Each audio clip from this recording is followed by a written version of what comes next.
La semaine précédente, ils étaient 166 000 et 282 000 lors du premier rendez-vous.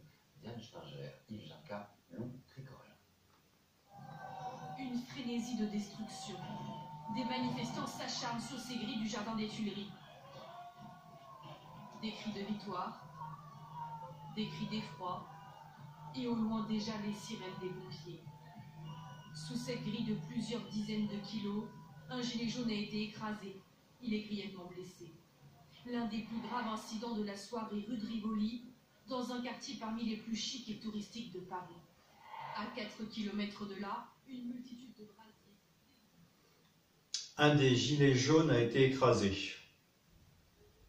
Est-ce que c'est vraiment un gilet jaune qui a participé à cette destruction de la grille?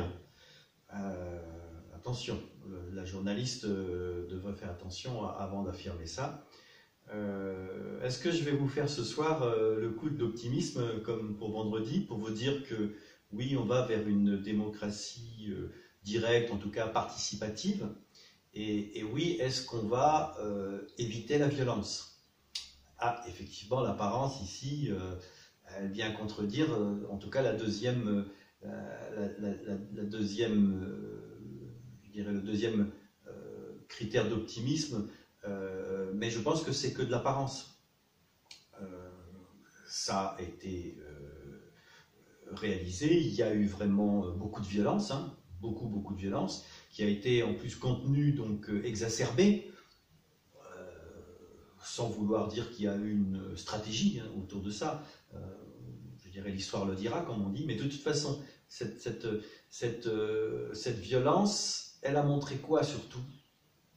Ben, pas beaucoup au niveau des médias, parce qu'ils auraient pu regarder partout en France ce qui se passait, mais même dans Paris, on aurait pu regarder un peu plus le lâcher de colombes, le lâcher des lanternes, les discours des gilets jaunes citoyens.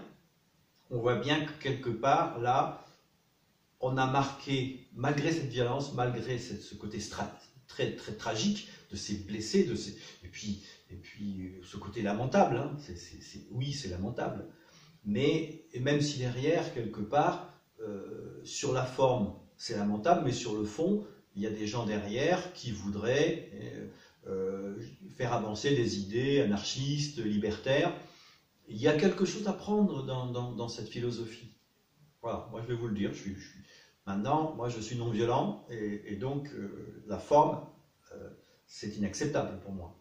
Et derrière ça, derrière cette forme de violence, moi ce que je vois surtout, c'est que les gilets jaunes, et je dirais les citoyens que nous sommes, vont maintenant tout faire en sorte d'éviter ça, parce qu'on a tous compris, si on ne l'avait pas encore compris, que c'est, en tout cas, même au-delà de l'horreur, contre-productif.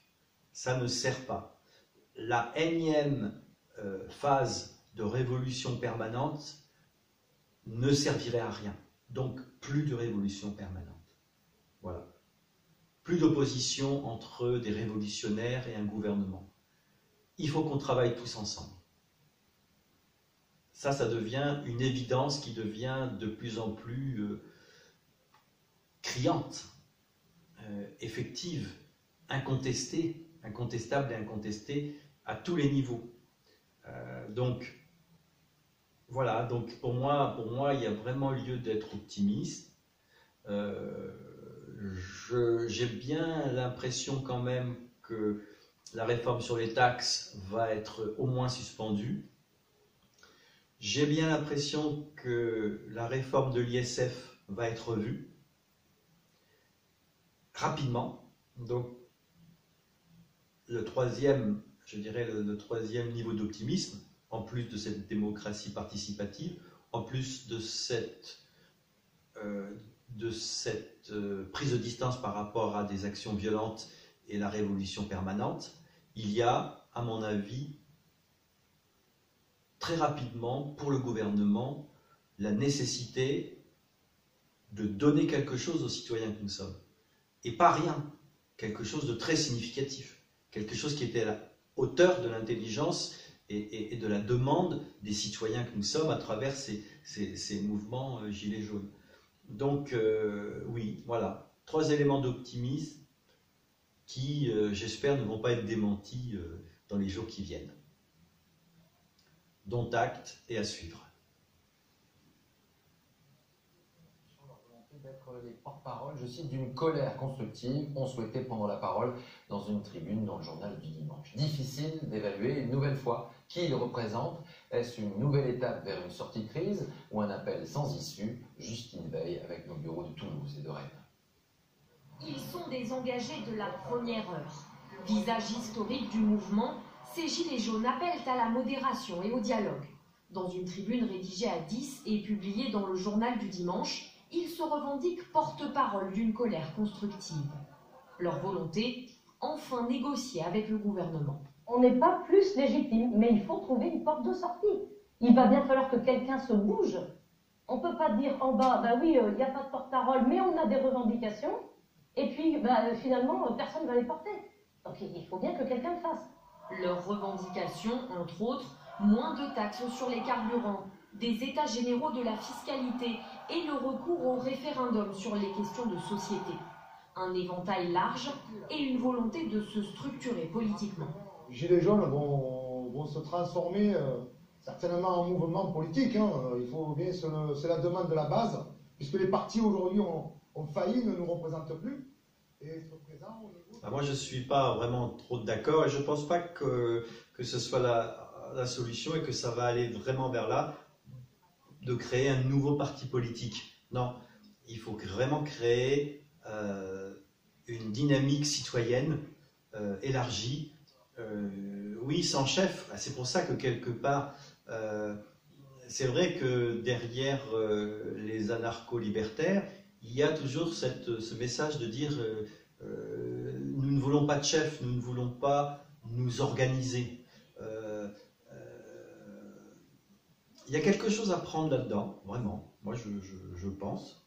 Certainement pas la violence, mais il faut aussi que ce qui est en train de se passer, que les citoyens que nous sommes, à travers cette revendication, notre volonté d'être force de proposition et de nous laisser être force de proposition.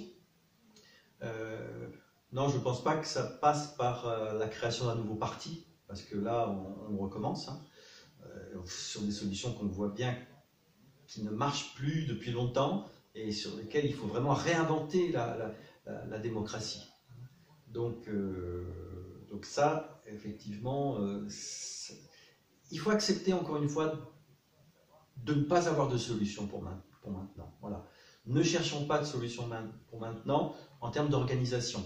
Trouvons rapidement les solutions pour soulager la souffrance des fins de mois, les gens qui n'ont pas d'argent, mais essayons d'être intelligents, essayons d'être tous autour de la table, citoyens, gouvernants, associations, tous ceux qui réfléchissent, que ce soit des scientifiques, que ce soit des politiques, que ce soit des économistes, que ce soit des guides culturels, pour dire ça de façon générique, des guides culturels, des philosophes, ça peut aussi être des guides religieux, etc.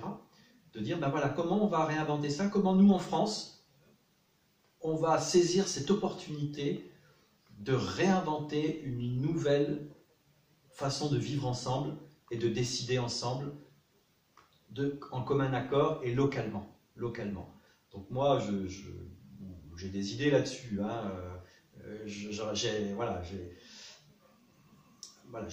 ne vais pas le dire parce que je voudrais que ces idées-là émergent et que je ne sois pas justement la personne qui tient un jour sur une vidéo à donner la solution. J'en sais rien si c'est la solution, je le crois parce que voilà, j'ai foi en moi, on va dire. Et puis voilà, mais je sens émerger cette solution et ça ne va pas être un nouveau parti. Non, ça ne va pas être un nouveau parti. Ça va être des choses... j'en parle pas. En tout cas, ça nourrit mon optimisme. En tous les cas, a priori, ce qui est en train de se passer semble aller vers ce que je pense. Je suis un peu fier, mais bon, on verra. J'espère que je vais être fier jusqu'au bout, jusqu'à ce que tout ça se mette en place. Et après, il y aura une autre étape de solution sur l'écologie que j'aimerais voir naître, voir se mettre en place. Alors là, c'est un projet qui est beaucoup, beaucoup plus lourd. C'est vraiment énorme, on va dire. Mais là, c'est une autre histoire. Alors, restons d'abord sur cette refondation politique, du politique, et en incluant de nouveau le citoyen réellement dans une réelle démocratie participative. Comment ça va se faire? Comme je vous l'ai dit, je pressens des solutions. On va voir si ce qui va se mettre en place va se rapprocher de ce que j'ai en tête. Voilà, c'est marrant. C'est un terrain de jeu sérieux, c'est un terrain de jeu. Mais il est vraiment grand temps de mettre tout ça en place, oui, parce qu'il y a une vraie urgence, à tous les niveaux quand même. Au niveau local, au niveau des fins de mois, mais au niveau de la planète, enfin au niveau de la planète, au niveau de l'être humain. Parce que la planète, encore une fois, si elle veut faire le dégagisme de l'espèce humaine, elle fera le dégagisme de l'espèce humaine. Hein. C'est pas un problème pour elle, l'espèce humaine. Hein. L'espèce humaine, c'est juste un problème pour l'espèce humaine. Est-ce qu'on va réaliser ce pourquoi on est là? Là aussi, je suis assez optimiste.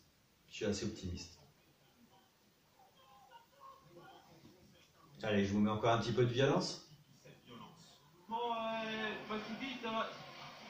Ça marche pas, donc je pense que la meilleure solution, je sais pas si c'est la meilleure solution, mais on va essayer comme ça. C'est un ras-le-bol général.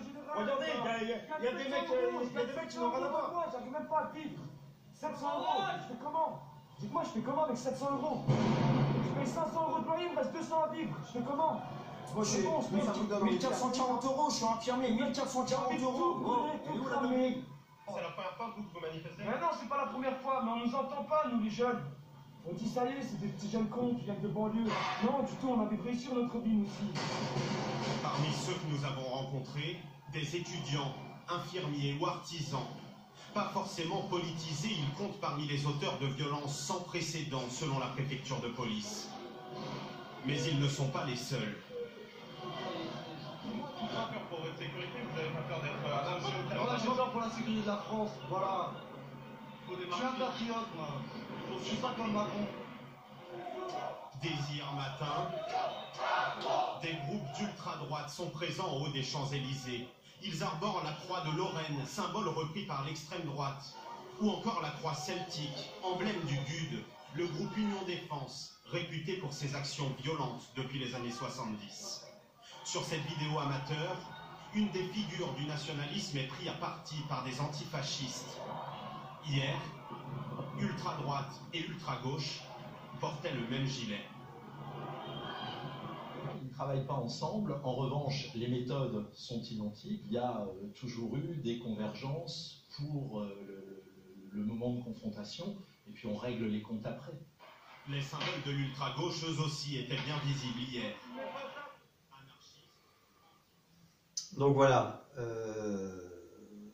on voit bien que certains, de bonne foi on va dire, pensent qu'il faut mener une nouvelle révolution, un nouveau mai 68, mais ou peut-être un nouveau 1789.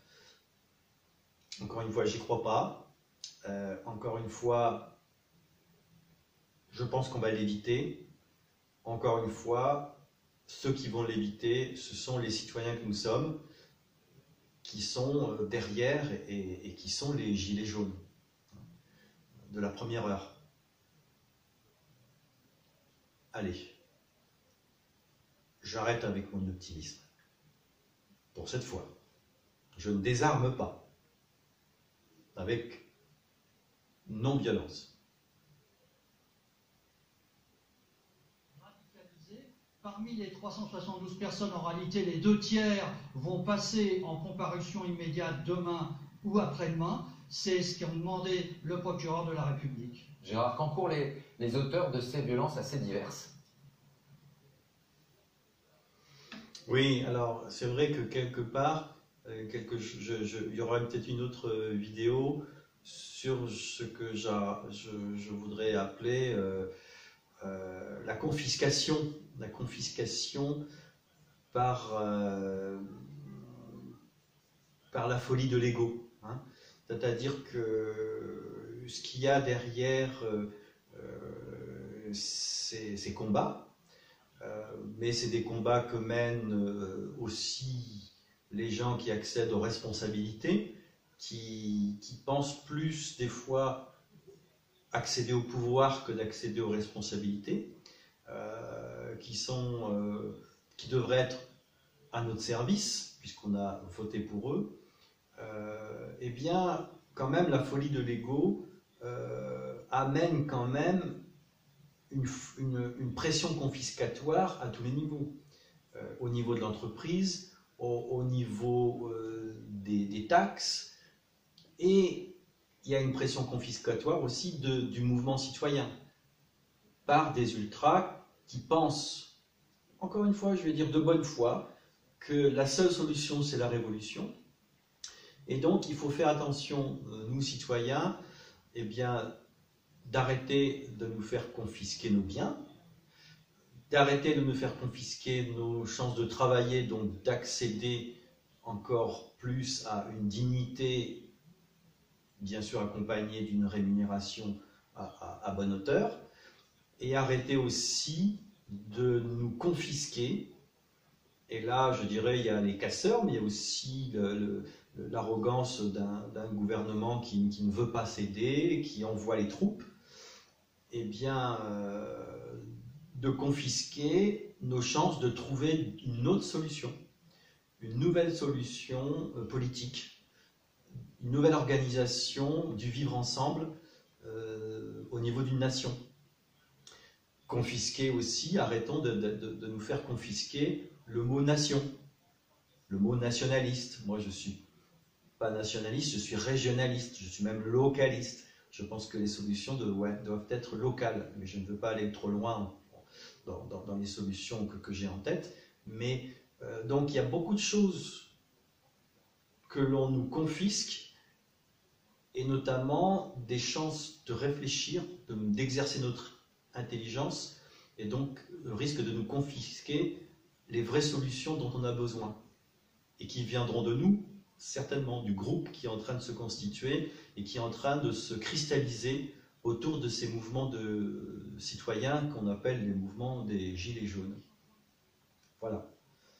Donc ça, je pense que cette pression confiscatoire par des gens très égotiques, la folie égotique, avec un niveau de conscience qui amène la confrontation, je dois réussir, et pour réussir, je dois amoindrir l'autre, parce que je ne réussis qu'aux dépens des autres. Ça, c'est quelque chose, effectivement, sur lequel je pense que la solution tournera. Hein. La capacité de penser qu'on gagne ensemble. Le gagnant-gagnant.